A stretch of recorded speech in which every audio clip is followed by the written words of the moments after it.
for joining us today. So happy to see everybody here.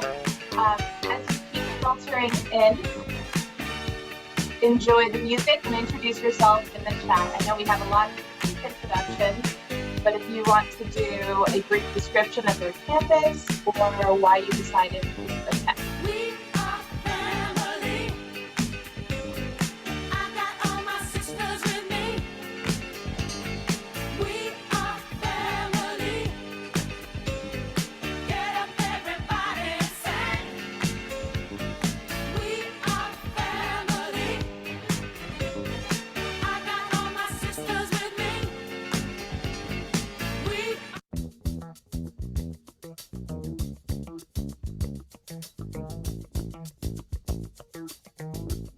While everybody is introducing themselves in the chat, why did you decide to attend today?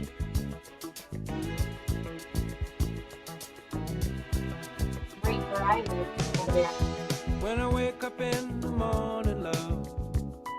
Today we can expect And the a sunlight hurts roadmap my eyes. of Joy James Academy of Leadership story. And something You will learn about how they empowered their staff, students, families, as well as how what they implemented aligned with their existing initiatives, their state needs, and their community goals.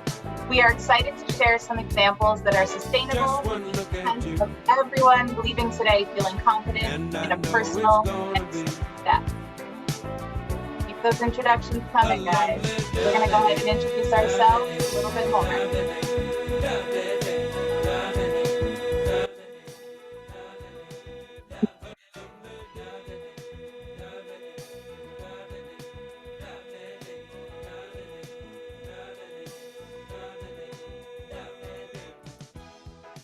Go ahead, Robin.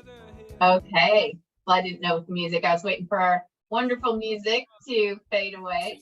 Good morning. My name is Robin Becker. I live in North Texas, right outside of Fort Worth, and I do work for Franklin Covey, former principal of Texas campus.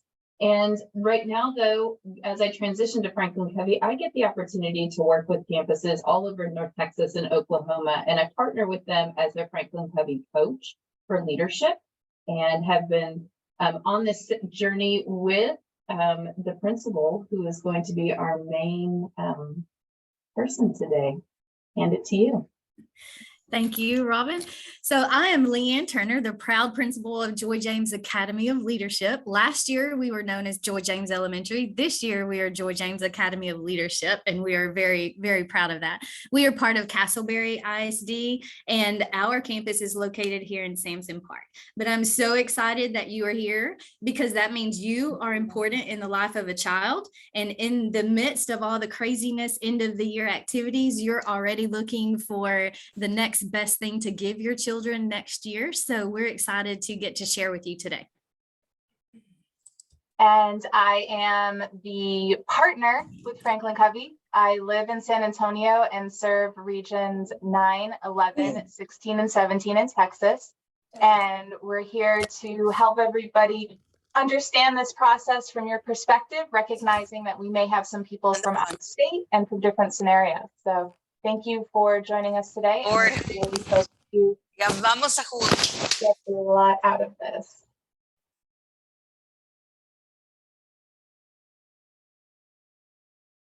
All right. So we're going to just jump right in, and we're going to be going into a breakout session. Be 4 to 5 of you in a breakout session.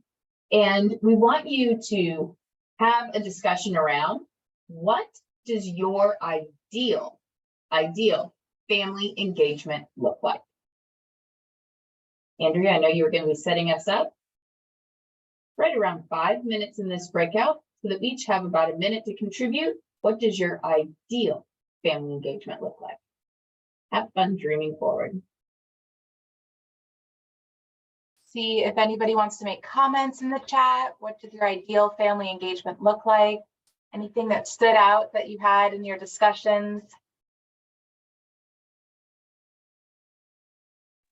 I was speaking with Gina from Hutto ISD, and I just really like how just at the beginning, we're at the very beginning of the session, and I just I feel like we're having probably similar struggles with where we know where we want to get, but how to get there. And specifically, we were talking about, how our schools are so wonderful about holding events and trying to engage parents that way, but taking that innovation to the next level and seeing how else we can engage parents is where we're at and where we want to problem solve. So I really liked that I could relate to somebody else. Love that. Thank you for sharing, Avery. Getting some good comments in the chat too. I'm going to go ahead and put our Padlet link in the chat. Robin, can you talk a little bit about Padlet in case somebody's not familiar with that?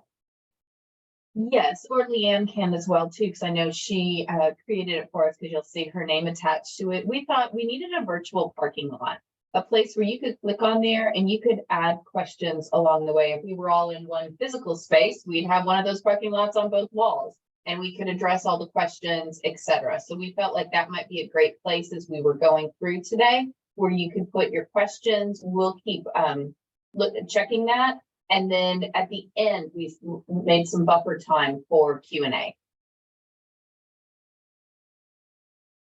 Awesome. All right, I think we're ready to move forward. Introducing, drum roll please, the one and only Miss Leigh Ann Turner with Joy James Academy. Thank you.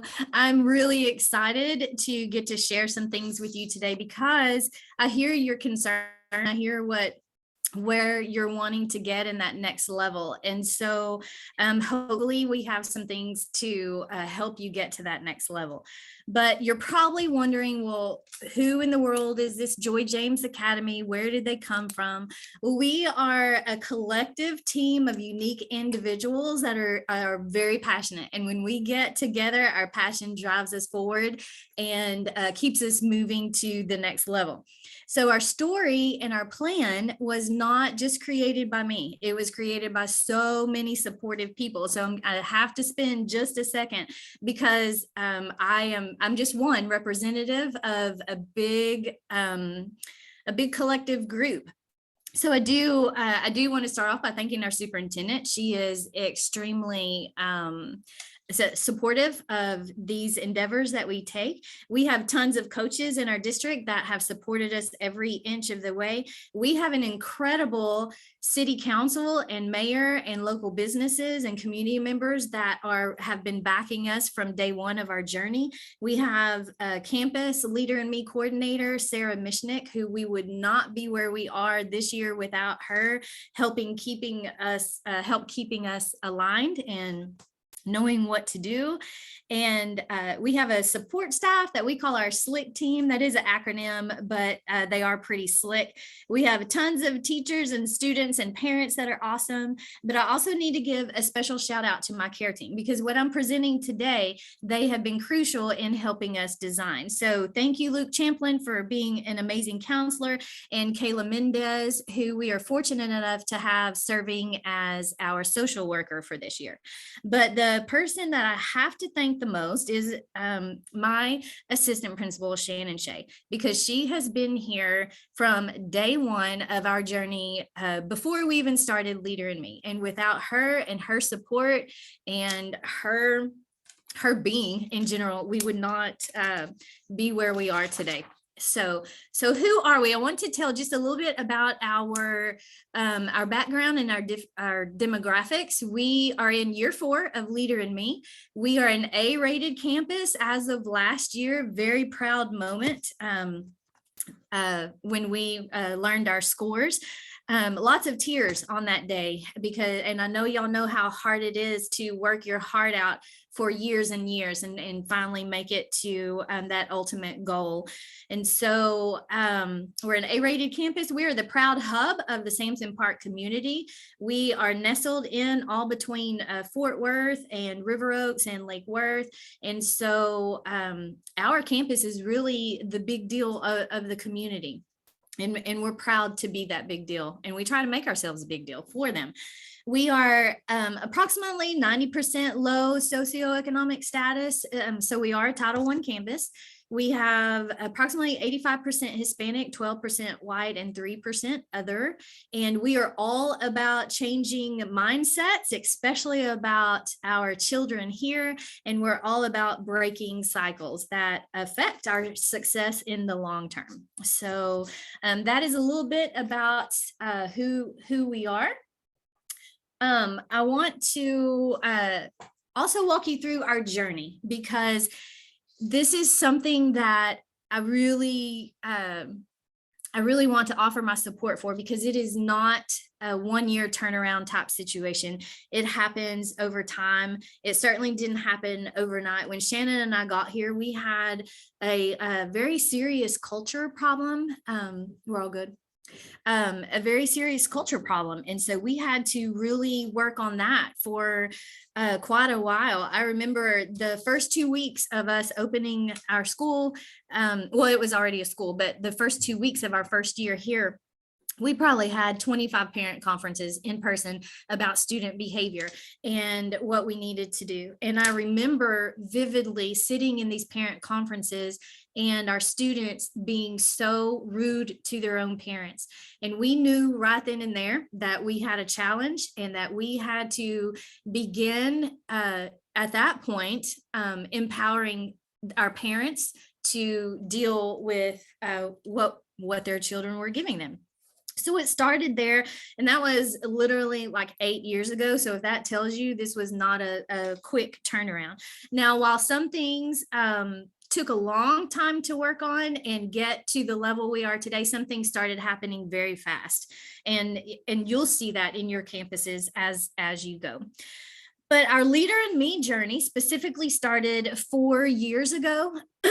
And we had to, I noticed someone in the chat put the ideal situation, or the ideal scenario of parent engagement is your staff and your parents and your administration buying in. And you're exactly right.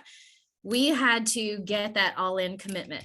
And we had it probably at about 80% when we first started. So it was, you may not ever have 100%, but I remember the day that I signed the Leader in Me contract. I was here in this office at my desk, and I was so nervous, because I knew that this was an extreme financial burden for us. And so we had to decide, was it worth it or was it not? So we collectively as a team just met, and we had to make that decision. And so we had a huge buy-in. We needed something more, and we felt Leader in Me was exactly what it was. We had been dabbling for years with some of the best practices of our data notebooks and students taking initiative and taking ownership of their own learning, but we just couldn't get it to a high enough level to have a long-term impact. It just wasn't enough. So what was very discouraging is we felt like we were doing a great job here, and then we would see our kids later in life start to flounder. And it was heartbreaking to see what some of our kids went through. And so the odds, we knew, were definitely against our students, and our reputation was that of being the underdogs. So that didn't help them. There was just always that undercurrent of being the underdogs throughout our district, throughout the city, throughout the community. So right then and there, the very first thing we did after signing that contract, we decided we had to change our languaging. We had to shift to this mindset about truly seeing our kids as leaders and truly seeing the genius in every single child. And sometimes that's difficult to do, but it's there. And so when we started doing that, I remember even with the current superintendent at the time, I remember letting him know, because he and another older person in the community said, oh, you're the principal at Joy James. And I said, yes. And I was so excited. And he said, well, are y'all still the stepchildren of Castleberry? And I remember just thinking, what did you just say to me? And in fact, I said that to him. I said, I'm not sure I understand what you're talking about. Can you explain that to me? And so from then on, we did not allow people to use that languaging either. Because if we were going to believe our kids had genius and that they were leaders, we were going to make sure everybody else had that same belief too. But then it helped because we started seeing evidence of that our students were succeeding at higher levels. We would have meetings with secondary staff, and they, after a couple of years, they were like, oh no, we want the Joy James kids in our class. Whereas it used to be like, I don't know, our kids were most likely in Truce, which is our alternative school, or other unfortunate situations. But then the shift occurred and the staff was, oh, you can see such a difference. They were no longer fighting their way out of the situations. They were talking their way and problem solving their way out of the situation. They had become leaders over this journey. And the evidence was now it had reached like 8th grade and 9th grade and 10th grade. And so that was huge reinforcement for us that we had made the right decision. So then we also had to work on our parents seeing the exact same beauty in their children, no matter what goals they had, whether it was just to get them through 12th grade, we had to start changing their mind shift for them as well. So we started planting those seeds and convincing them and showing them that their kids could do great things. So what I didn't realize at the time was that they weren't really sure, our parents weren't really sure how to give the level of support that we were looking for at that time. And as we progressed, we realized that we had to do something different. And I say this because it's a crucial piece of what we're doing today. We didn't even realize what we were doing back then, how it was building the foundations for what we're able to accomplish now. But we needed more, and we weren't really sure how to get it. And so about 6 or 7 years ago, I had a counselor, Vicki Gordon, who was passionate about social emotional learning, and she started us on that path. And at the same time, we began exploring the Leader in Me process and came to the conclusion that it was exactly what we needed. And so then we had to, still in core one, that we also had a large community in reinforcement and support system. I remember one time I put the key players on my SBDM team so that they could hear what was going on. So the mayor was there, the fire chief was there, the police chief was there, key parents were there. And as I got to talking about what we wanted to do with our kids, then I had to bring up the funding. And I was like, well, here is the one obstacle that we're going to find a way to get over. And he looked at me, and I remember this day, and he said, how much do you need? And so I told him the amount, and he didn't even flinch. And he said, okay, we're going to make it happen. And so the next thing I knew, he had called me and he said, I'm having a local commerce luncheon, and I would love it if you would talk to them about what you're doing at Joy James. And so I said, okay. And so I explained to them and walked them through the process of becoming a Leader in Me school and what that meant. And I wasn't even thinking at the time I should be making a play for funding and things like that, because I was young and naive at the time, or younger, not young, but younger. And so all these businessmen were sitting around, and I just saw their heads nodding, and I knew that that we were on to something big. Well, by the end of that luncheon, we had over $5,000 just handed to us. And then the money just kept pouring in because they believed in these life skills that we were wanting to give our students. And so, and it just happened from there. So we got our first year rocking and rolling. And once the community and once our district even saw that the strong backing that we had from the city government, that was a big shift in our reputation in where we stood. And so we were excited about that.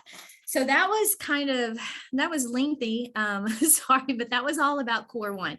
We started and we continuously built in the buy-in. You may not always have it at 100%, but you can have it close, and it's going to shift from year to year. But that was a few things that we did to get our buy-in and that all-in commitment.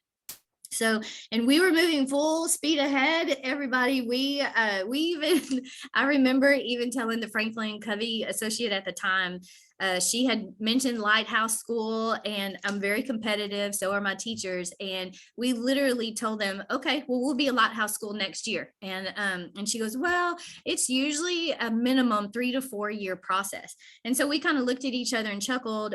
She just doesn't know us. We'll be there next year. And so a little, again, maybe a little naive, but definitely very confident in ourselves and what we could accomplish. And so we were very excited. Our teams had come up with great ideas for the next year.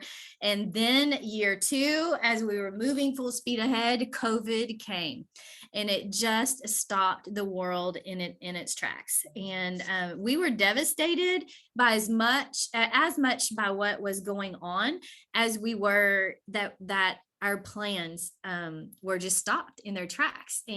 But then we sit back and we look at that year, and our staff and our students flourished that year. They and a lot of it is due to our district. We're very progressive with technology. We were ready. We had the strong support system from the inside out. And so we were very thankful for that. But what the Leader in Me process does for students, it does for adults too. And our mindset had already shifted, and we were focused on our circle of control, and we were focused on the important parts the entire time. And so we flew through COVID with the help of everybody, because we were equipped with the tools that the Leader in Me process gave us. So year 3, this was my all-time favorite year because it was about empowering the students. This was also our biggest year, and I was thinking about this as I was gathering my thoughts. And you know why? It was because we were 100% focused on the students, their achievement, their abilities, their accomplishments, and everything students. There was really no room for adults in there at all, because our students were shining so brightly. And so that year, we were named a Leadership Academy by our board of directors in our district. We were very proud of that. And that was the natural process, because we needed to be competitive with the districts around us and offer our parents the experience that they were looking for their children. And our district knew that through the Leader in Me, we were truly a leadership academy. It wasn't just a title to put on our school so that parents would come. It was truly an experience and a development that we knew that we could offer our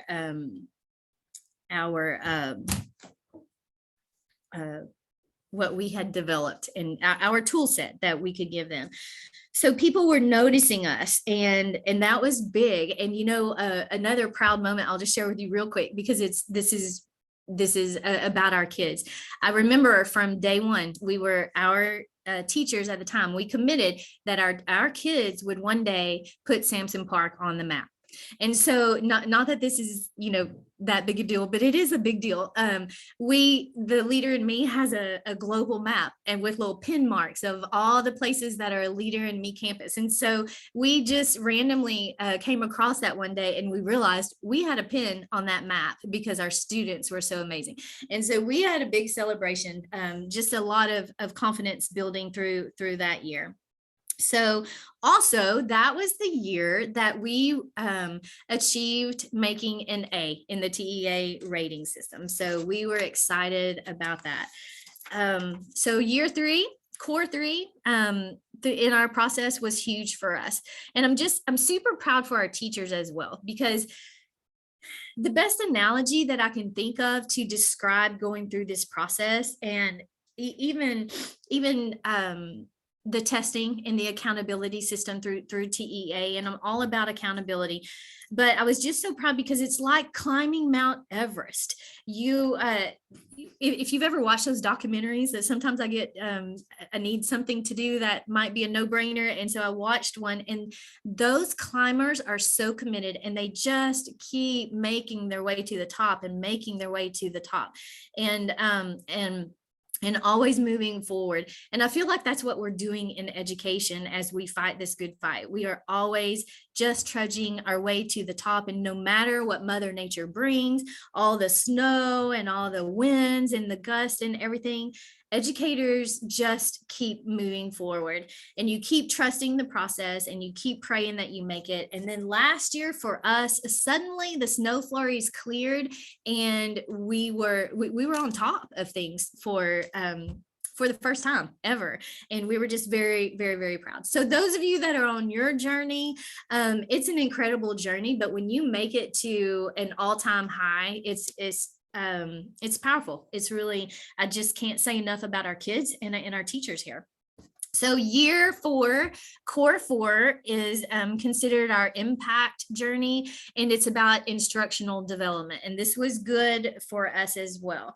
And so we also, for our campus, decided to have a very strong focus on family learning. And so this is where we started making some changes into our family engagement processes. And I know this is what you're really here for. So hopefully this is going to be great for you to hear. But we use the term partner with parents a lot, don't we? A whole lot. So it got real for us because I really kind of required my staff and myself to sit down and define what that meant. If it says it right there in one of our core paradigms, that we partner with parents to take care of the whole child, to develop the whole child. And so we had to figure out what that meant and what it looked like. And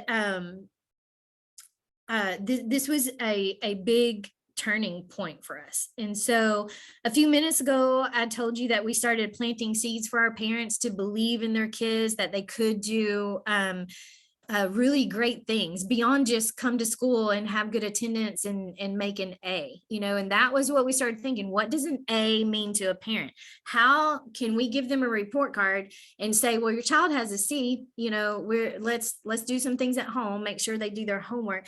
That to us no longer really defined what a partnership was. It was clear to us that great things were occurring inside our building, but we needed it to stretch beyond our campus walls. And so we needed our families to be equipped with the same tools that we were equipping their children with. And we needed them to have the same paradigms that our students now had. And we also realized that here in our community, our parents were doing exactly what they knew to do. Sometimes it was a lot and it was great, and sometimes it was not a lot and it was not productive in that family. And so, but what we did know was whether it was a lot or whether it was not a lot, it was exactly what that family knew to do. And so we knew that we had to meet them exactly where they were in their family and take them forward from there. So this was the beginning of our new improved version of our family engagement. And guys, we were rocking and rolling with the first level of building those trusting relationships. And what I mean by the first level is we made phone calls. My teachers were great at that. We would visit with parents at dismissal, and we had the open door policy and still do. And our parents loved us. So initially we were kind of like, well, what do we really need to change? We kind of have it all going on. We even had student data notebooks, and we were kind of playing around with student-led conferences very early in the stage. And so we weren't really sure what we needed to change, but when our thought process changed, we realized that while those are very important factors, it was more about them being proud of what had already been accomplished, not necessarily about our parents being proud of themselves and gaining the confidence to be truly engaged in the academic process and be proud of their families and of themselves as successful leaders of their family. And when we got to that point right there, we started moving forward. We also had to define empowerment. If we had defined partnership and what we wanted that to look like, then how do we empower our parents to do that? I believe, Andrea, I have myself on slide 12. This right here, before she changes the slide, this right here is the root of everything, the core of everything that we do. If you want a successful school culture, it's not about the fluffy, puffy, feel good things. Those play a part. But when you change a culture, you change the mindsets and you change from the inside out. And so we were following the 7 habits, we were living the 7 habits, and we eventually got to where we truly believed in the 5 core paradigms.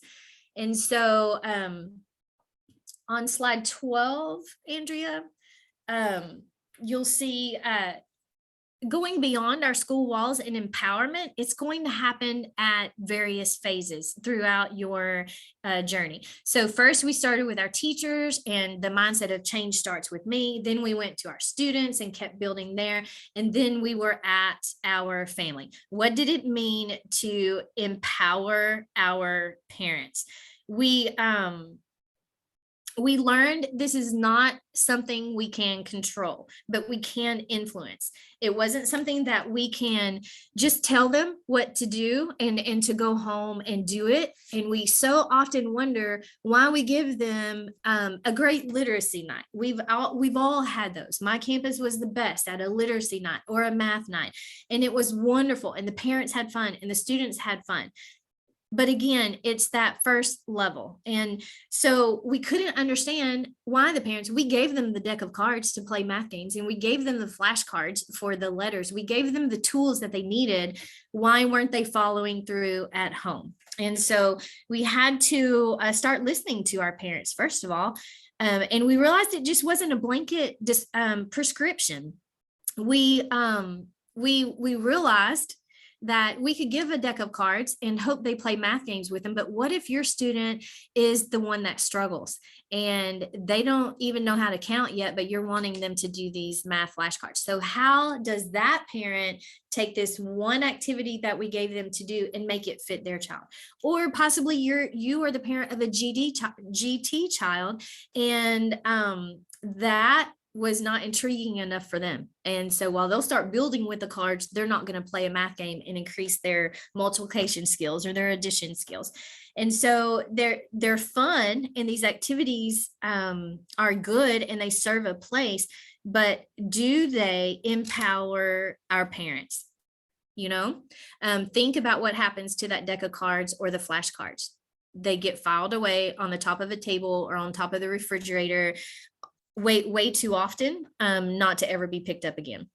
And so what we needed them to do likely just isn't followed through on. And so what have we accomplished beyond the surface level? That's where I want us to start thinking here is, what do we do if that level of family engagement isn't working? So again, we knew we needed our family to go through the same transformation that our staff and our kids had gone through. And so parents cannot always verbalize what they need. And this is the part we too often play. We as educators, we move into it. We want to jump in and we want to fix it because we want to make it right and we want to help. And so we had to realize that might help a tiny bit. We had to go much further. It might lead to some creative, but not always truly effective family engagement activities. So we started listening to what our parents were truly saying. And this didn't come from necessarily surveys that we took at the end of an activity. It came from conversations and helping them turn those words into to identifying what they needed for their family and how to be successful and happy. And so I think our next slide, what I would really like for you to do is think about empowerment for yourself and be putting this in the chat box. What does it mean for your campus? Because remember I said it will develop in different phases and it will look different for every single family. But for you as a coordinator on your campus or an administrator on your campus, what does empowerment mean and what does it look like for family engagement? So be adding those to the chat box as we continue on.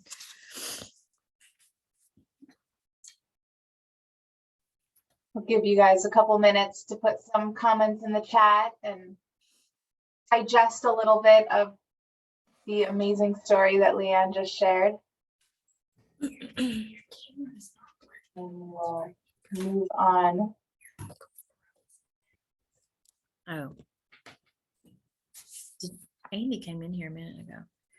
While y'all are putting things in the chat, I'm going to work on my camera situation here.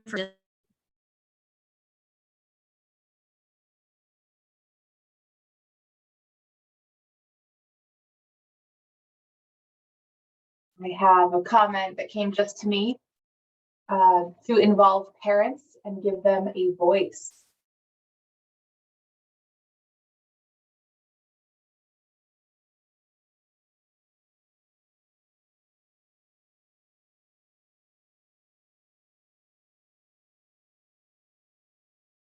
Go ahead, and if you're putting something in the chat, feel free to share with everybody. I also have another one that says we don't have access to, okay. Well, then I'll just read the comments if I get them. They're saying that we can't chat with everyone. Oh, can you mute it? I don't know if Matthew's able to update that, but keep the comments coming and Fixed I will. it. There you go. Okay, thank you, Matthew.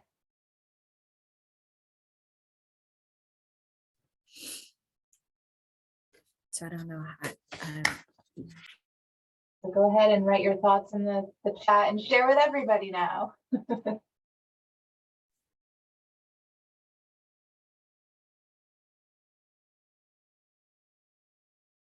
Everyone being able to take initiative and be successful.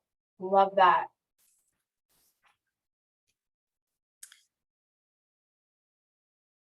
Opportunity to share and support.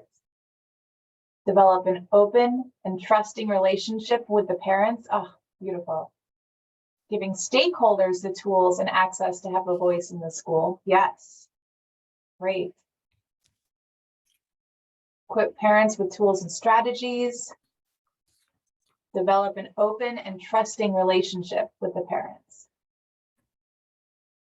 Inclusion and having a voice. Great words.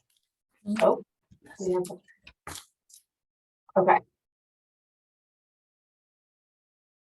Empowerment means giving parents the tools to create leaders at home. Oh my gosh, yes. Okay, there's a lot coming in now, which is beautiful. I just can't keep up with it. Providing leadership to parents.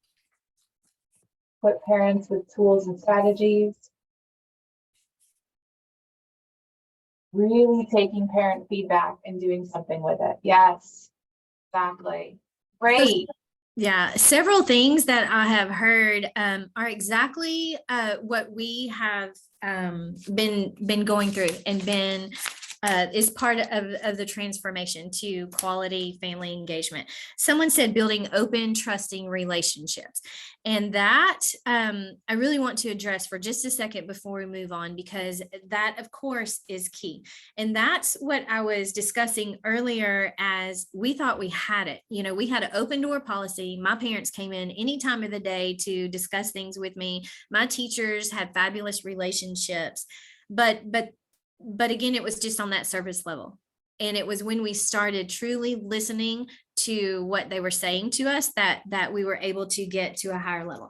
And I will tell you right now that this takes vulnerability. You have to be able to allow yourself to be in a vulnerable spot, meaning you may not get one or two of your activities correct, or you still may have a parent upset with you, or you may not. That we've all had conferences where they could go terribly wrong, but my instinct is to get in there and fix it, and give them the prescription and show them the way. And as long as they leave my office smiling, the world's problems have been solved. And that's just not the case. And so I really want to encourage you to find those parents that you for starters, that don't often voice things, and ask them their opinion. Well, what did you think of that? But then you have to be able to accept their opinion no matter what it is. And so that's true growth, and that's true collaboration. And so I want to show you one of our first higher level activities that we went to after. And this has evolved over the years too. My word of the year is evolved, because we will start out with something and you will see throughout the presentation that what this grandiose idea that we had was not quite high level success. And that was okay, because we got some parent feedback that helped us launch a different effort, and it was even 10 times better. And so and there's one question about what surveys are good. So remind us to address that, and we will here in a little bit. This is our Academy kickoff. We decided that we needed to catch our parents' attention and begin giving them the tools and exposing them to the tools that we had. We also realized that the 7 habits and some of these paradigms, but these social skills, these life skills that some of the most successful people in the world have, your Fortune 500 clubs, and all these people know the 7 habits, I guarantee you. And because it's a way of life and a way of business at a distinct level. We learned that these are not innate skills. They are learned, and they are taught, and they are developed, and they are practiced. And so we figured out that that's what we had to do. So we have, at the beginning of the year, we have an Academy kickoff, and I just wanted to give you a quick visual of this. And what we do, you'll see over here on your screen, we have student helpers that night. So from the second our parents walk in the door, this is within 2 weeks of school, and it's like a big open house, but it's in reverse. We start at the beginning of the year, and it's not based on results that we've had yet that we usually show at open house. It's based on the roadmap, creating the roadmap of where we need to go throughout the year, and all the different ways that you can help partner with us. And so they see from the second they walk in the door that the students are leading everything because they can.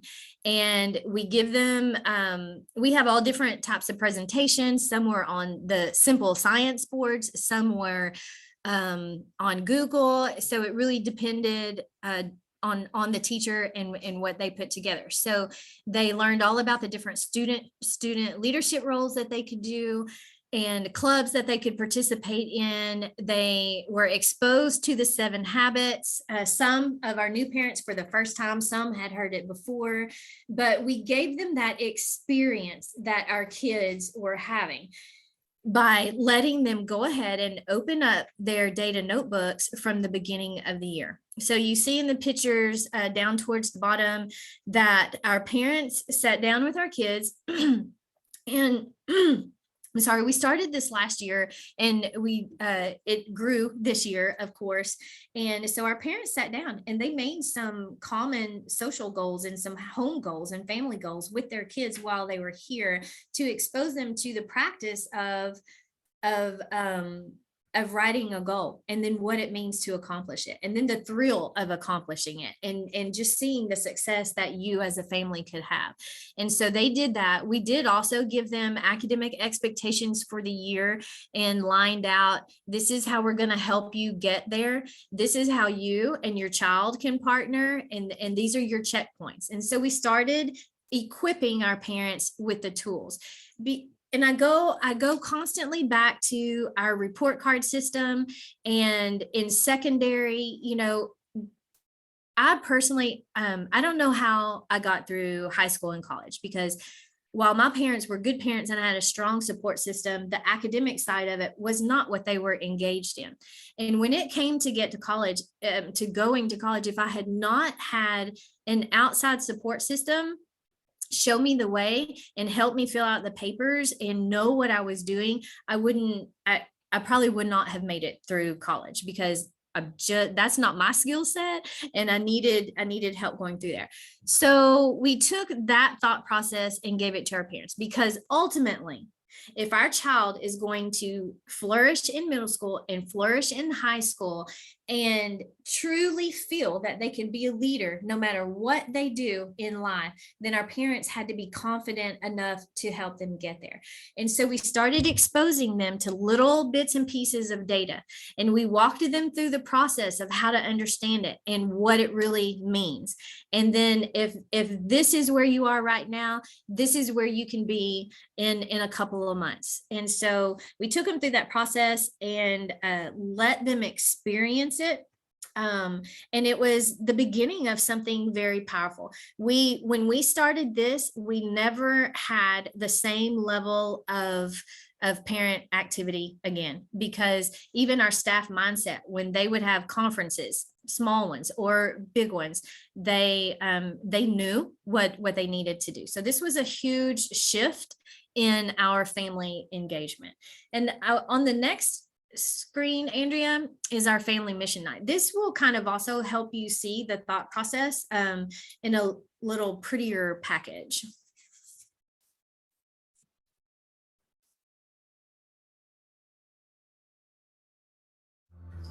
Word in the school hallways is that Meet the Teacher Night can sometimes be... I think it can be hard. Respectfully, bore fest. It can be really overwhelming for teachers. The kids aren't involved. A little bit intimidated sometimes. It's just kind of a flat night. Today's story comes to us from the innovative leaders at Good Shepherd Catholic School in Fort McMurray, Alberta, Canada.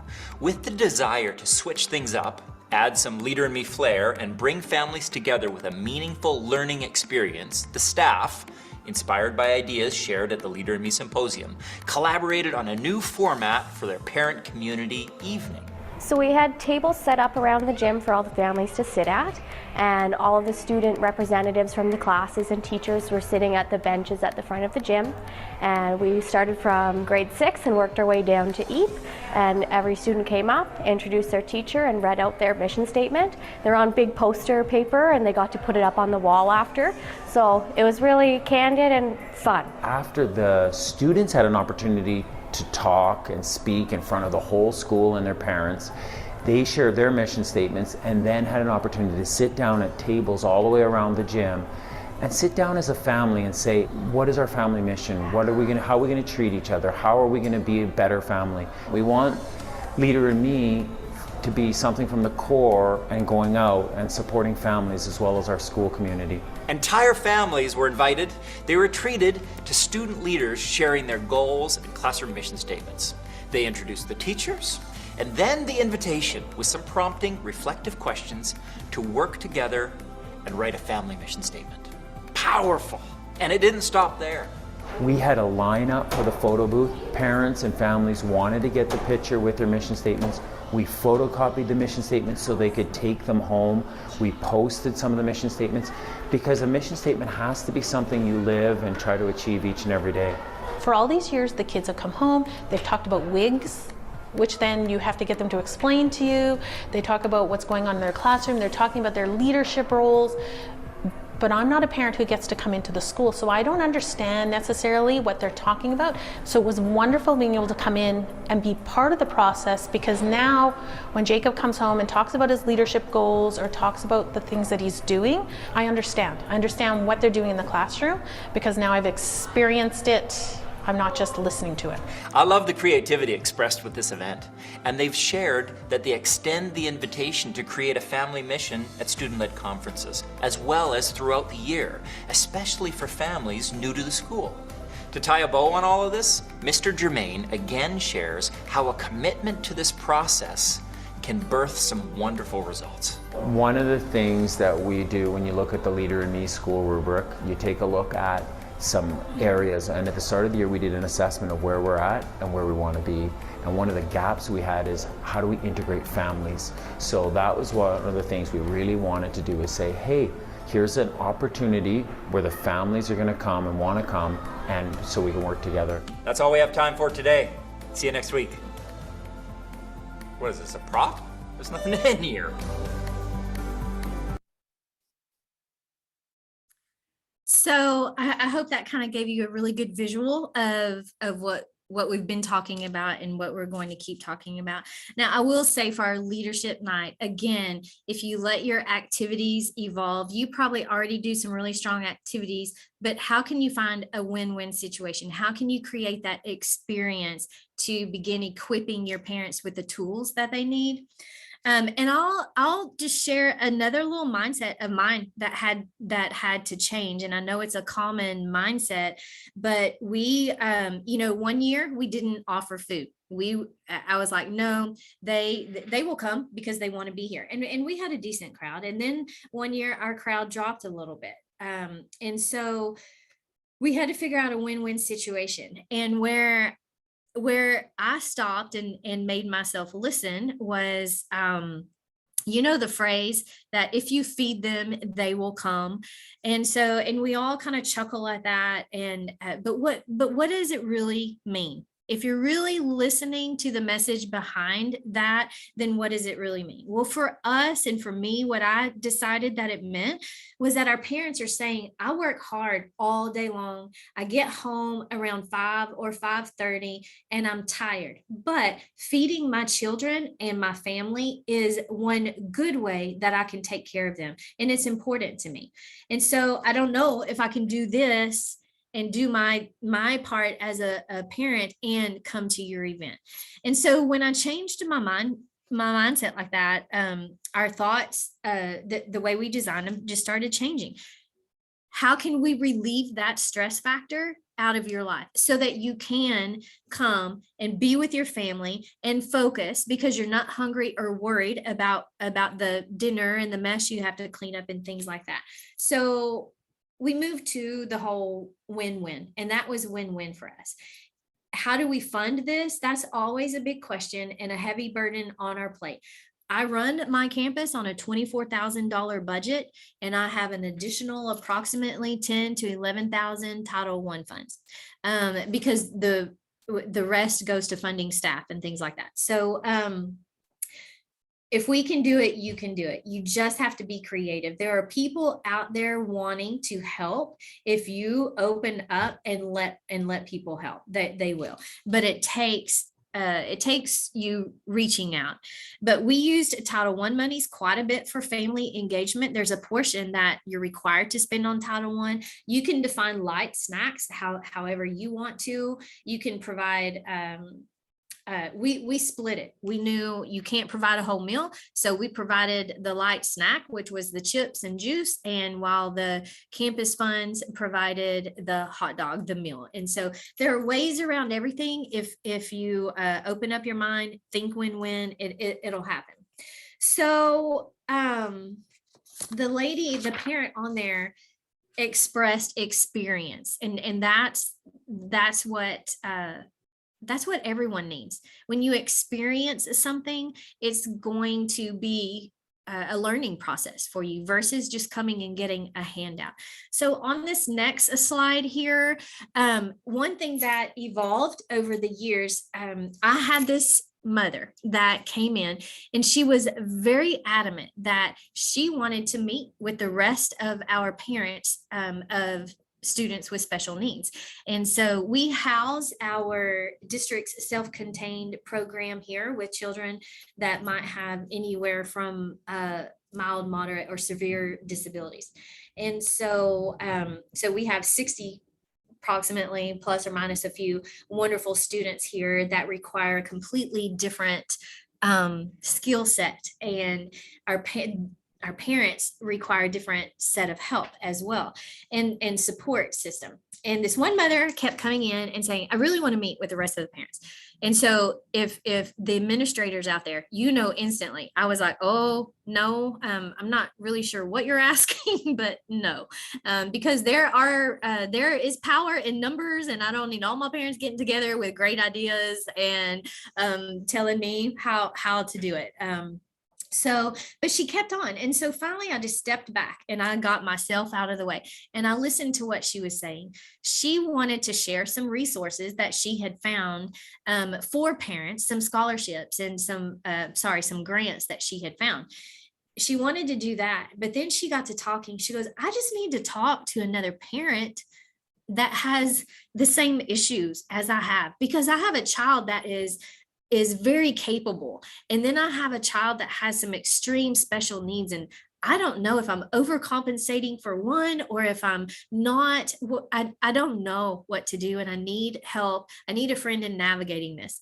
So those were my words, but that's essentially what she was saying. So I'm like, okay, we are going to make this happen. And so we now have a family support group, and it's specifically for our parents that have students with special needs. And this was huge in us building a truly trusting relationship.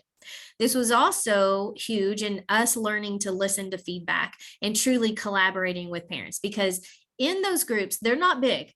We have, our max was probably like 15, maybe 20 parents on our first one, and we haven't hit that since, but we do always make it up to almost 10 to 12.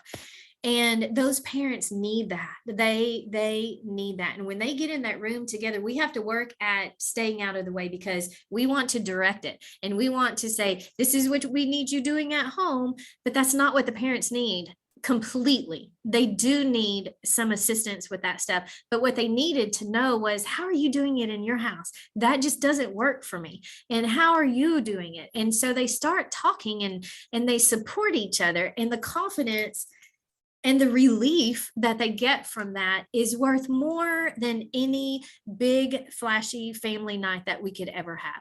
But that all evolved from listening to one parent that had an idea and deciding to truly collaborate, and deciding that if we were going to meet our goals of a different kind and a different level of family engagement, this is what we had to offer.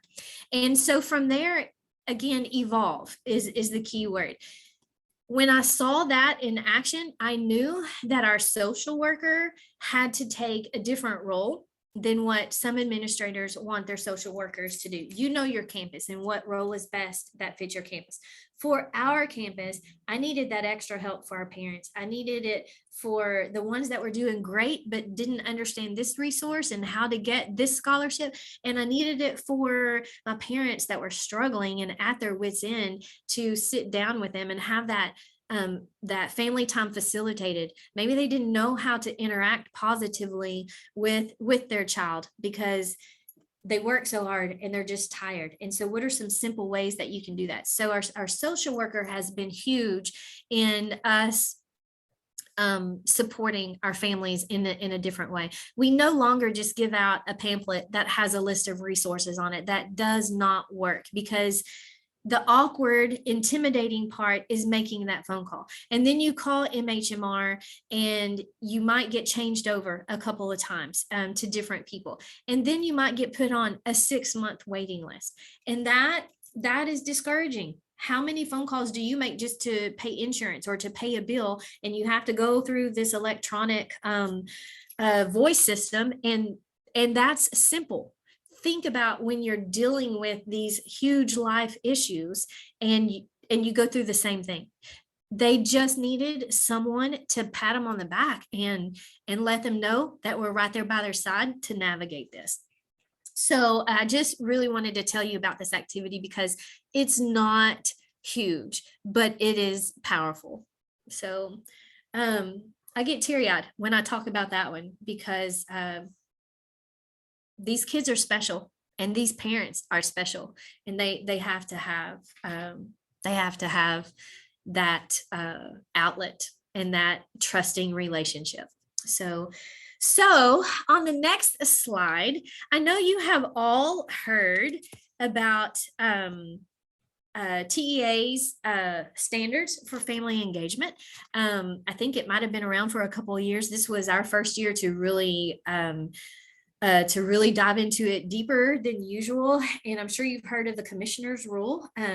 We can either be offended that TEA is now telling us how to have family engagements on top of everything else they tell us how to do, or we can really read these rules here, the standards that they set, and realize, hey, that's pretty spot on right here.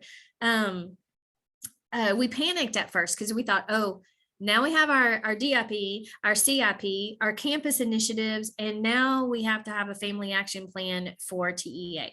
But this is what I really administrators, maybe you're further ahead of me in the game, but this last year, over the last few years, this is where Robin, our Leader in Me consultant, has really helped us keep our arrows aligned and moving in the same directions.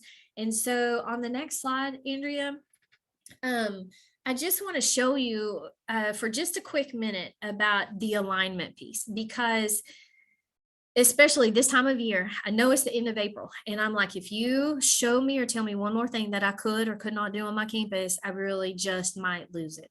So I know where you are, and I know what it's like to want more, but just be tired. But guys, this has saved us. This alignment piece has just really saved us. If you look down at the bottom, we all have our campus improvement and our district initiatives. And it's always about empowering learning. We focus on the academics. We focus on tier 1. We in particular focus on accelerated learning. We have our family engagement goals, whether it's TEAs or our campus initiatives. And then now a big factor is efficient and safe operations in school, which also gets you into the social emotional learning piece of it. It's not just the physical safety.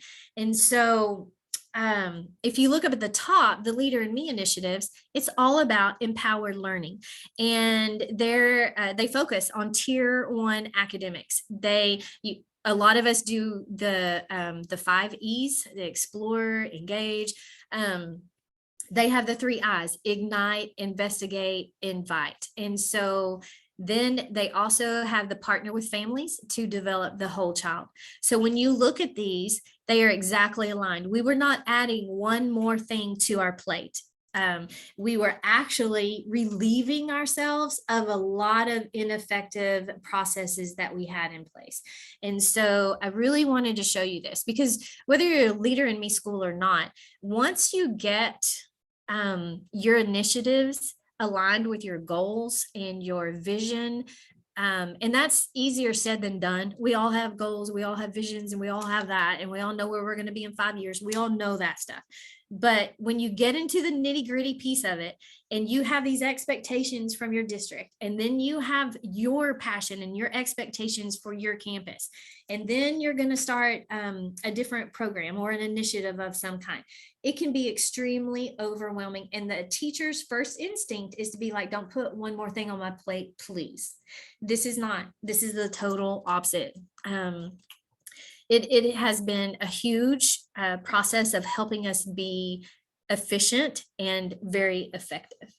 And it also helps us stay focused on this next slide, which actually I'm going to let Robin take over for a minute and walk us through this. Thank you. Oh. All right, thank you. So yes, how do paradigms influence academic success? And this is a newer visual where as you walk yourself through, you see that the outcome, academic outcomes, everything leads back to them, from the way that kids see themselves to the way that the adults see their opportunity in the schoolhouse. And the way that we see things directly affects what we do or don't do. And then that's what we in turn get. And so that's why paradigms, our mindset, the way we see something, it's huge, because that sets the stage for what we'll do and the expectations and what the outcome is going to be. And we see that so strong at Joy James in the transformation that happened. Can we go to the next slide, Andrea? Leigh Ann, this is actually a piece for you, and then it'll hop back to me. Okay. I didn't hear what you said. Go ahead and do this slide.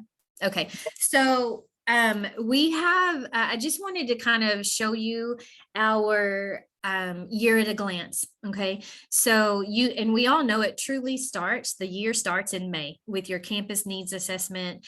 And we have through Leader and Me, we have our measurable results assessment.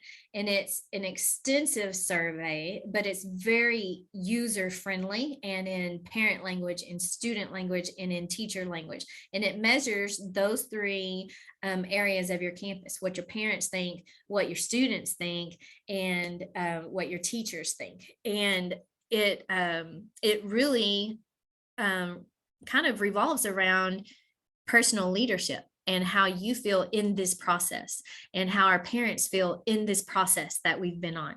So we get some incredible feedback, sometimes not what we thought. I know one year, because we all feel like we know. You know, we feel like we think we know, and we feel like our kids were happy, and we feel like we were giving them 1,000%, and we could not wait to get our results back. And one of our lowest areas on this assessment was student confidence, and did their teachers believe in them? And so we were devastated. And our parent survey came out relatively positive, but then we got to really looking at the languaging of the questions, and we were like, okay, we have some work to do, but we know exactly how to do it. So as whatever surveys you took this year, first of all, celebrate everything that you have accomplished this year. It has been a weird, very difficult year, I believe statewide. If not, congratulations. If so, it's almost over and we're all about to finish strong, but celebrate. And then start your campus needs assessment. So in July, we go through the whole planning process, but we have action teams over leadership, culture, and instruction. And so we divide and conquer everything. And we're going to talk about that a little more extensively here in a minute. But August is a big month. That's where you set the tone for the rest of the year. Our district has a huge back to school bash that offers the backpacks and the supplies and the haircuts and everything like that. It's a phenomenal event that really, really serves a purpose and helps with a need that our families and our community has. Then we have your regular Meet the Teacher. That's really just all about dropping off and saying hi. And then we have our Academy Kickoff. We've already talked about that. That's where we start all our clubs, and which are leadership roles. All of our clubs have a 2-piece requirement. It has to evolve into something the students are leading by the end of the year. That's our goal with our clubs. And it also has to have a service project or community outreach piece of some kind, so that our students are constantly being fed the thought of, I'm this one person that plays an important role in this bigger picture of our community. And our teachers really, really do a great job about that. And so then you go on, and mid-year you continue on with your activities. And so this year, we launched True 7 Habits of Highly Effective Families. And so Robin came in and trained our care team And I just want to share this experience because this just shows you it's not going to happen the very first time in all cases. And if you're like me, if it doesn't happen in some big magical flashy way, then it's hurtful. But we had our training and we pushed out the advertisements. We did everything we could. And I knew in my heart we were going to have like probably 20 or 30 families want to participate in this extensive training. Well, we had 4.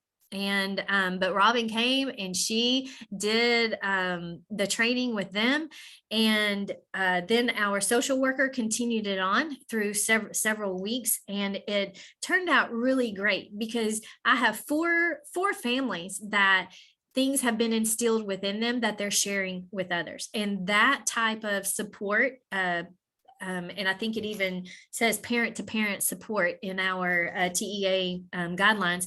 That's huge.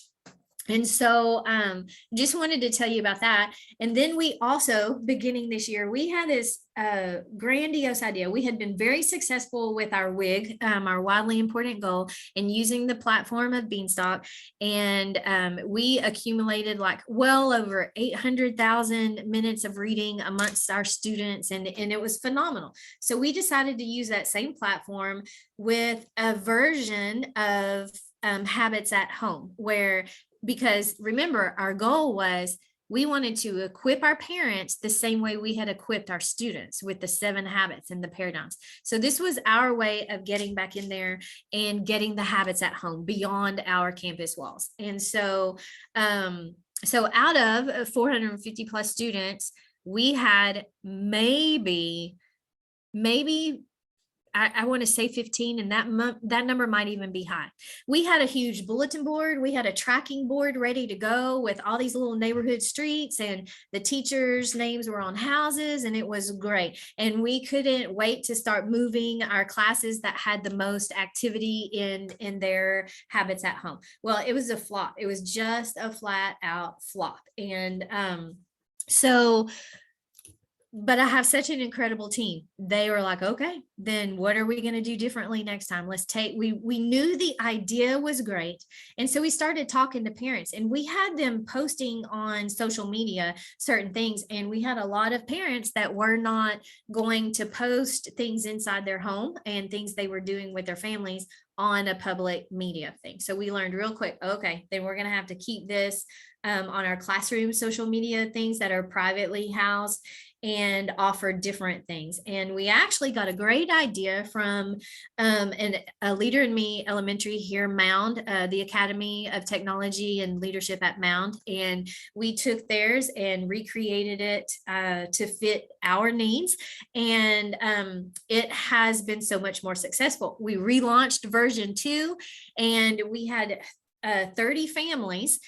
So about 60 or 70 people, but 30 families participate in these activities that we guided them through. It was a 4-week long process, and they had to accomplish these goals through these activities. And then so we had a kickoff night. We brought them all in. We explained what it was going to be. We had a great dinner together, and we just talked, and we let them ask questions. And then we facilitated some similar activities so they would know what they were going to be doing at home, and so that they could do it when they got home. And so then we had an end of the activity award dinner for the parents, and they knew they were all working up towards this. We had those large bubble balls that you get into, and you can like run around and bounce off of each other. I can't remember what they're called, but we had that. We had bounce houses, and we had a dinner. And this dinner, we literally sat around and talked. The most incredible thing. And we had a big kind of faux pas, actually. We had set this up in our cafeteria, and the owner of the company came in and said, oh, this floor is too hard. You cannot do it here. And we were kind of like panicked, and our families themselves jumped in and started rearranging. We flip-flopped from the gym to the cafeteria, and it was our parents with our counselor making it all happen. That to me showed, okay, they are confident enough to take over and take charge when they need to. That's huge in my eyes. And that will lead to them taking charge of something else. We have never yet had a PTO here at our school because we cannot get our parents to lead an organization. They will support us. I mean, every ounce and dime that we need, our parents will support us. But if you ask them to be a part of an organized or part of an organization, they like go the other way. So this is the beginning of us eventually having some type of parent organization. May not be a PTO or PTA, I don't know, but we're on our way because our parents are learning now what it means to be actively engaged, and that it's not so terrible, and they have confidence in themselves to be interactive inside this building, not just in their homes. So I just wanted to talk a little bit about that. Y'all know the way the rest of the year goes. We have a I think, Robin, is this where you want to talk about the seven? Well, I can talk a little bit about just this particular slide is what Leigh Ann was referencing when we talk about that measurable results assessment, that we take feedback from all. And I know we do so many assessments or surveys, if you will. You know, there are many different ones. However, Franklin Covey partnered with Gallup and a couple different other institutions to think about how do we get in the head and the hearts of our kids, our families, and our educators on how we're doing on empowerment, voice, belonging, so many different areas that fall within leadership, culture, and academics, because for years we have attendance, we have, you know, not just student daily attendance, but attendance of events. We also have the academic piece, all of those later things, but are we really moving the needle? And so one piece is barriers to engagement, or how well are we equipping families to be able to take care of their students at home academically, emotionally, etc. So all of this slide was just about that correlation between, and we look at this data, like Ms. Turner said, sometimes we're like, woo, we got to keep doing what we're doing because look at the way that that needle is moving in that direction. And sometimes we think we're making gains in areas, and then we find that certain pockets where we're like, well, we need to slow down and listen to this feedback. And now we need to take this feedback to those stakeholders and say, okay, this is what you said was really high. How do we keep the high scores high? This is what you said was a little lower. We're seeking your voice and your input. How can we get better? So one piece is some of the activities with families, but then there are just so many other areas off the framework.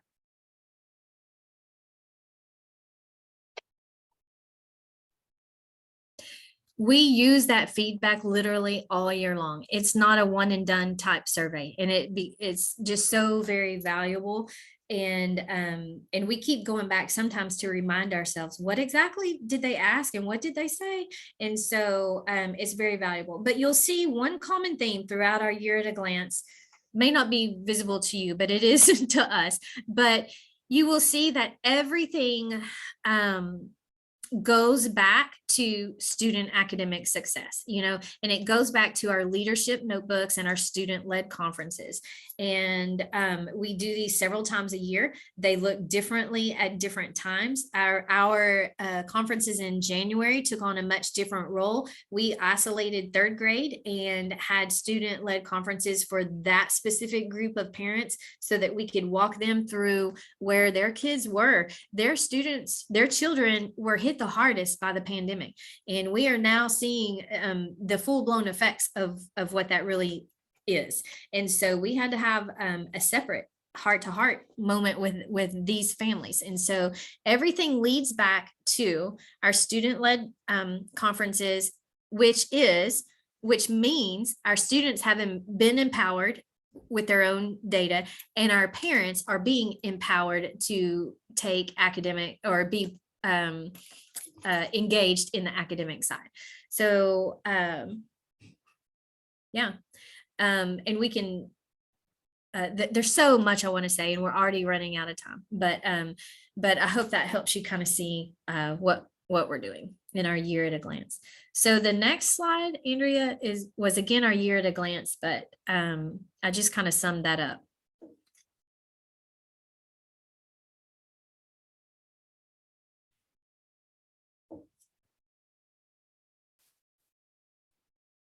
All right, well, we can move into a breakout session. Robin, go ahead and take it. So our ask was for when you get back into a breakout session, and I please hope that everyone like goes ahead and joins. It was hurting my heart when I saw that one person was sitting in a breakout session all by themselves. So please join the session. And in terms of empowering, we've seen all of these examples, but I would heartfelt believe that there are a lot of things you're already doing. You're like, whoa, we do that, but what if I just made this little adjustment? What might that do in terms of empowerment? So the investigate part, we're doing 3I, we ignited in the beginning, we're now in investigate. In terms of empowering your families, identify some activities that you could implement or maybe just adjust, okay? Maybe we don't have to add anything. So Andrea, you were gonna set up our breakout rooms for us again. All right, welcome back everyone. What Leigh Ann has referred to a number of times is first the 5 core paradigms. You know, that the way that I see, and you'll see that on the left-hand side of the framework, and we refer to this as just putting all of our arrows in the right direction, as well as this being the plate for all that we do. And it's how we see our opportunity. So it starts with those core beliefs, just like we talked about very early on. For the adults in the building, we then begin to work on our paradigms of our students, and eventually inside out, our paradigms with our families, that everyone can lead. We all have unique geniuses, gifts, talents. Not all of us want to be out front on a microphone. Some of us have completely different gifts and talents, but it's about seeing the worth and potential and expressing it and communicating it so strongly that people are inspired to see it in themselves. That's why students start looking at different leadership opportunities around the campus, because we believe that they can lead, and we provide those opportunities to empower students to do that. Now we see how it's evolving into parents doing that. The core belief that Ms. Turner talked about, that the educators first need to step back and go, whoa, you know what? The change has got to start with us. We can keep looking outside and thinking about others, but we have nobody else to change but ourselves. And so if we're not getting the results that we want right now, we need to back up and think, where do we need to make some adjustments? That we really, and you see this so evident. I know that Ms. Turner talked about that they used to do data notebooks. We now have complete, full leadership portfolios with kids, because we want them to lead their learning with us, and that we want to partner with our families. They know those kids and our students far better than we ever will. And so they have such a value to bring to the table, as well as our value to bring to the table, so that we're developing the whole kiddo. And so then what do we do? That's what Ms. Turner's been talking about this whole time. The things that you see in the red, the green, and the blue, and we have them categorized as leadership opportunities, culture opportunities, and academic opportunities. And then what do we get? We look for those results. We want to know that the things we're doing are driving the results. We know that if we engage our kids with their student voice in culture, that we plug them into appropriate leadership roles and opportunities that they are passionate about. Maybe they're helping lead events. That's going to create great results in belonging in culture. So this is the framework piece that I've had the complete pleasure of being a partner with Joy James in their journey. It's not for me to decide. It's for them to listen to the voices and for them to co-create the plans that they want and make the adjustments along the way. We don't ever get it right the first time, or nor all the time. So, and that we also talk about, there's not a bad paradigm. We just have to see, where am I at on a continuum? We don't expect everybody to be far right, but as long as I am moving and pushing myself, that's where I will become more aware and more aware of opportunities that I can maximize. We know that according to this, my empowerment level is going to either be left or right, or somewhere moving in the middle. But as long as it's moving towards the right, that's the beauty. And then what's the result? No, that's okay. Oh, That's okay. can we go back to the framework for just one second? Because we had a couple of comments in the chat that actually goes along perfect with this. But when you have a campus that you're not sure is going to buy in, or maybe you're trying to change that culture, apathy, everything. So this is where you really see a big shift in attitude, because it deals with personal passion. We split our entire team up into categories. Now, my first instinct was, because I believe in being efficient, I was going to go in and assign everybody their little roles because I think you will do best here. But we didn't do that. Robin keeps us doing things the way we should be. And we learned that they explored what they meant, what each category meant, and what it involved. And they decided what category or what area that they felt they could give the most in. Where would they shine? Where was their passion? And that changed everything. This also was a big game changer for my ones that are like, I really do not have any more time to give to school. I cannot be held accountable to all of this and have good quality lessons. This is very much the whole divide and conquer, because it's Leader in Me really uses the phrase less hands, or more hands, less work. And it does, because we all suddenly had our lane and we didn't have to worry about this over here, because we were going to flourish right here and we made it happen right here. And then when we came back and merged in our faculty meetings and saw how our lanes came together, it was just a beautiful result. So this, if you have to do buy-in, to me, the fastest way to get it is to start the action.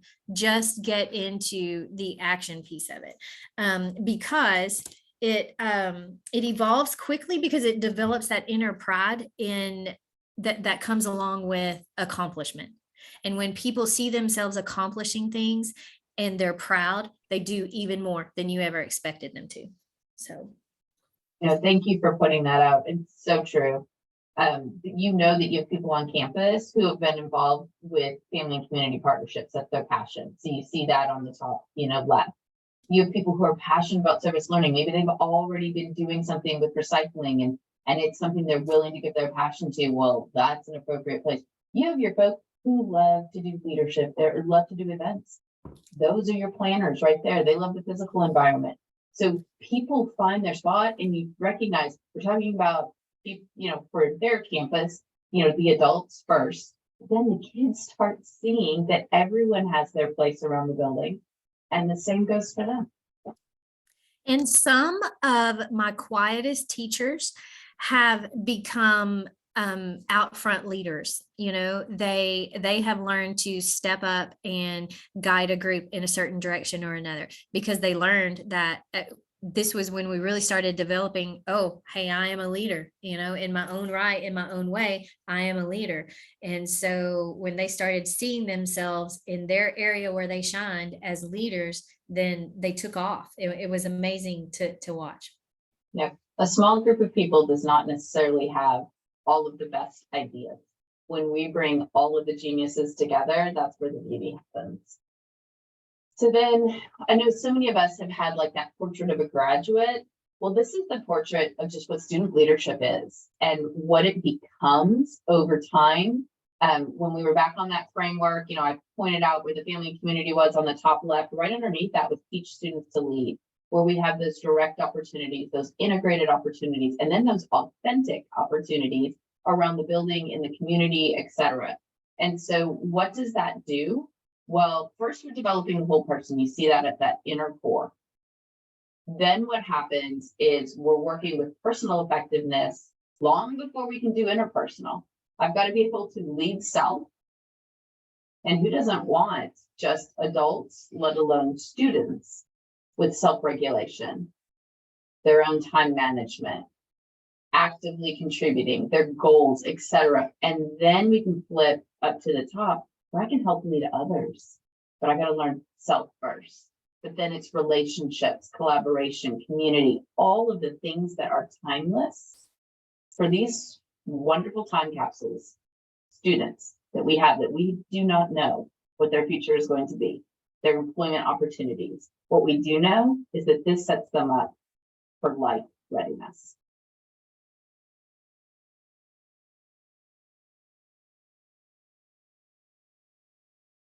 I think this is where we were going to. Rather than going into a breakout session, we just did that. We're a little short on time. I'd love to see the chat blow up with what have you learned so far? How has your mindset shifted? We're looking at the ideas of those paradigm shifts, what we just talked about. And then, of course, you're also welcome to put some Q&A in the Padlet, the link. I will put it in the chat. And I think that's where we were going to end, was looking at some of those Q&A. And I know that Ms. Turner just spoke to one of them, bringing the framework in. I think there's a few other questions around funding, other ideas I was going to get in there as well. And I figured between the three of us, we'd come off chat and answer some of the questions in the Padlet. So there's one really good one that I would, well, lots of really good ones, sorry, but there's one that I think is really important to touch base on, but it's from Meeting One Another. And it says, when the needs are so vast, how do you create that action plan? And he talks about, or she talks about how they are the big picture. So that and that big picture encompasses it all.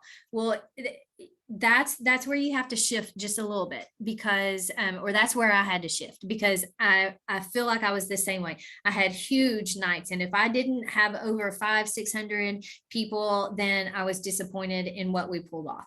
That's just not the way it is, because remember, our parent support group, we're talking 10-15 people, but it serves a purpose, and it meets several of the standards on the TEA 6 standards. But you have to get away from that. And once you do, you will free yourself up, and you will have so many pockets of success that will address the various needs of different populations within your campus itself.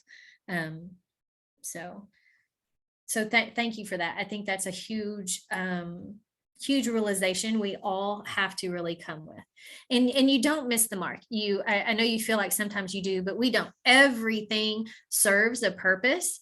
It's just that sometimes it's that first level, and you may be ready to go to the next one, but you build off what you already had was great. If you're doing big activities, you may need to split it apart into different things. Like we have one huge night that is student-led conferences, and it's our leadership night. And so it's massive. We're talking 700 or 800 people. We have an app where our parents get on and decide exactly what they want to go to. And then they have the one requirement of the student-led conference. And we also know this year we had to split that up a little bit. We did 3rd grade completely separate. So that's how you start letting things evolve. Just let things evolve. There's a question beyond, I feel like it was touched on a little bit just through some of the activities and the things that Ms. Turner and the staff and families do at Joy James around what is there beyond just teaching the 7 habits of highly effective families, and what Franklin Covey offers. I know that their action teams have evolved because we start considering all stakeholders. It starts from inside out, but then we're always considering how can this push family engagement? How can we make sure we're including student leadership and student voice, et cetera. But then the other thing, and Andrea, you may be able to speak to more than this, but the one that popped up in my mind is we also have an entire separate offering around family engagement.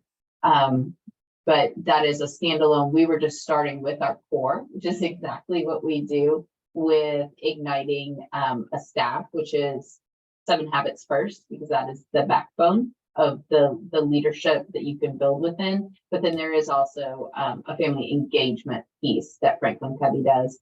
I will also say the trust piece is huge. Speed of trust. And there are some other offerings that Franklin Covey has. And then I know there were some other questions around funding and around, I know you addressed the apathy. And then the only other thing before I hand it off, I was just considering when I look at the buy-in, that far right question that talked about buy-in, sometimes seeing is believing. And I know that the symposium was brought up in the video, but if you ever have an opportunity to go visit campuses during their leadership opportunities, during events, I know that we've had different series just in North Texas area where we have had campuses open up their doors and invite others who are actively in the process or maybe not yet. It's a completely different experience when you step onto a campus and you have an 8-year-old look at you, put their hand out and say, welcome to whatever campus, let's take a tour. And it's beautiful. So I was going to hand it over to the other ladies for some of the other questions on there in our last few minutes.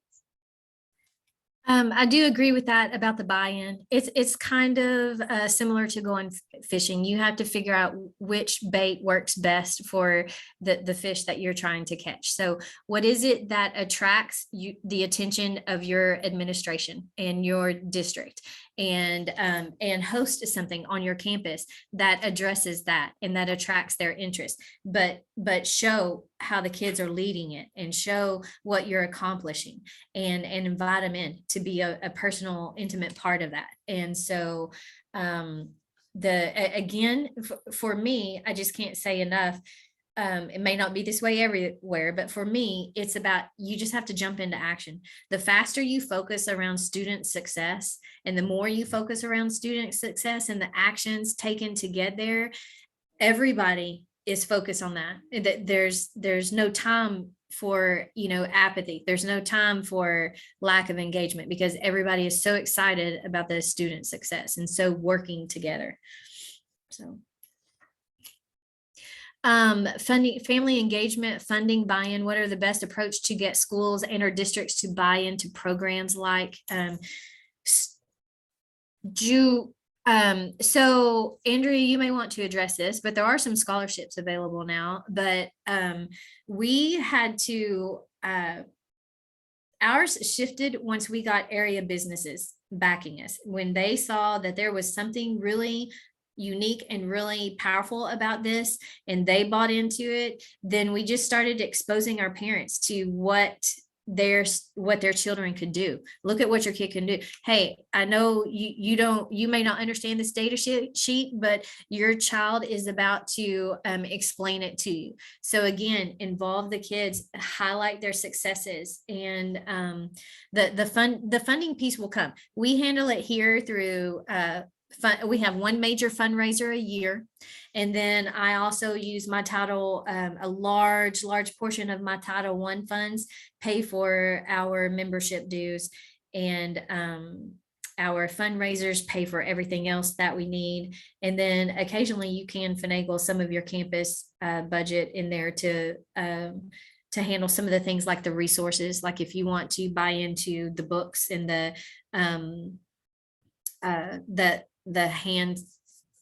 handbooks that they have for children. My mind went blank on what we call them, but you can use campus resource funds for that because it's materials, it's instructional materials. So there are ways. I'll share a few more insights, some of which Leigh Ann said. You can use your library funds for the materials, as well as textbook funds for the curriculum companion guides. ESSER funds can come out for the non-reoccurring actions that we have through Leader in Me. Of course, your title funds are accessible. And then in about 15 states, there is actually a grant that is helping a lot of schools. Texas is one of them. So there are definitely options for funding resources. That's a conversation that we can have if we get to that point. Please don't let funding be something that stops you. There's also several levers. So if your district is interested in being involved, that does not mean that the entire district needs to be involved. Just saying that they have a hand in it, that they want to do an alignment type session, then that will actually grant you a certain percentage off of any materials and any coaching that you purchase. So we're listening to what our schools are asking for and working with them to the best of our abilities so that they can afford it. We don't want that to be what stops you. I see we still have 138 people on. I'd love if you have questions, you can come off mute. Okay, please keep asking questions in the chat about how you can connect with people. If you want to connect, I put it in the chat, but connecting with me specifically, my email's on the screen. I cover Texas regions 9, 11, 16, and 17. And if you're outside of those regions, scan the code or follow the link and I can answer some questions in the chat too.